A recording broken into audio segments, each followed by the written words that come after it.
Hello, welcome to the Market Carver. I'm Adam Harter, Chief Investment Officer, along with Zach Unger, Senior Investment Analyst. So thankful you are giving us a few minutes of your time. We've got two primary topics for you. Gold just continues to be in the news, and we've talked about it a lot recently. But here, after we've seen some jostling and some pullback, just give you a little bit of additional context, staying with the theme. So we've got 2 points on gold, and then Zach will come in with factor relative performance and give you an update on what we see amongst a variety of the factors that we track. So let's go into gold. What we have seen is this historic surge in gold, and we'll give you historical context. But one thing that has happened is that there has been a trade name associated with this move, and it's been called a debasement trade.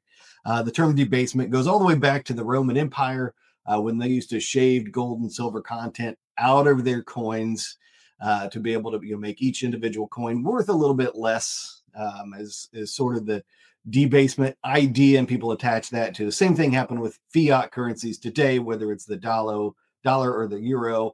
I can't really say a whole lot about the timing of this. I think it's a little misappropriating, but one thing I can say is that once a term has been associated with a trade and it's going by that name, it's usually not a good sign. And here we see Google searches for the term, which is just absolutely spiked. You see the term being searched for within Google, usually not a good sign when something is beginning to meteorically rise in price. So we have seen gold rise. On this next chart, we're going to put it in some historical context. Looking at this rally, there's been two others, that we could speak to of kind of mega peaks in gold, at least in the modern era. There was that area in the 70s leading up to the 1980 peak. We had the move right before 2011 when it turned over, and then the last 12 months. And you can see we've got the last 12 months in the silver, that 2009, 10, 11 move in the blue, and then the black. You see this move is much more constrained relative to what we saw in the 1980s. I know a few of you can remember the mania around that. This doesn't tell us anything about what's going to happen. It certainly is a possibility that we enter a new phase in this gold rally. Maybe we consolidate after a pullback and have something take off like the 1980s, or a more run-of-the-mill kind of surge in 2011 where we've maxed out. We will follow the technicals a lot more on gold than even anything else, simply because there is no real underlying fundamentals. There's no board of directors. It doesn't pay a dividend. It is buyers and sellers truly moving the price of that asset. So we will follow the charts, follow the trends, and be respectful that either of these two things could certainly happen. Zach, I'll turn it over to you now to look more at the stock market, and then more specifically how the factors have been trending. Yeah, so there are several ways for us to be able to kind of cut up the market to see which parts of the market are performing well and which parts are not. Sectors are a common way for us to do that, but another one is factors. Growth and value are probably two that you're relatively familiar with. Another may be size, speaking to like large cap, mid cap, small cap, quality, momentum, et cetera, et cetera. There are quite a few of them. You'll see several on the screen in front of you.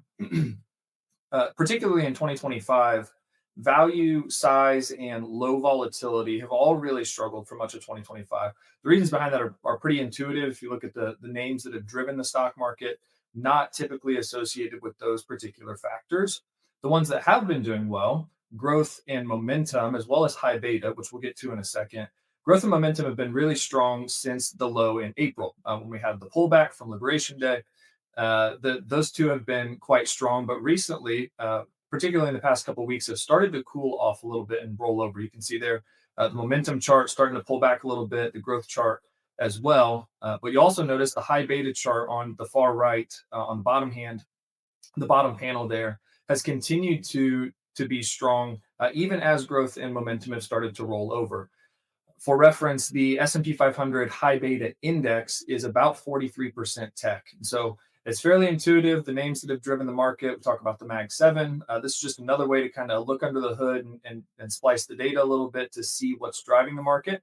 High beta, typically your high octane tech companies continue to do well. Momentum rolling over is particularly noteworthy because it can tell us that the majority of the market is swimming upstream, meaning we don't have a lot of participation to the upside. We are cognizant of the fact that there aren't a lot of names moving moving up at this time. Certainly something we're keeping an eye on. It's possible as the Fed continues to cut rates, or at least we expect them to continue to cut rates, that provides a little bit of a spark. But as of right now, this does not appear to be the healthiest leg of the market cycle, particularly with that momentum factor rolling over and upside participation, at least broadly speaking, starting to dwindle a little bit. So we'll keep an eye on that. I just wanted to bring it to your attention. Another way to kind of look at the market. Yeah, great job, Zach. Really appreciate that analysis and very well said. And thank you to all of you for your time and attention. We sure do appreciate it. If we can be of service, please don't hesitate to reach out 800-928-4001 or scan the QR code and do so electronically. Thanks and have a great weekend.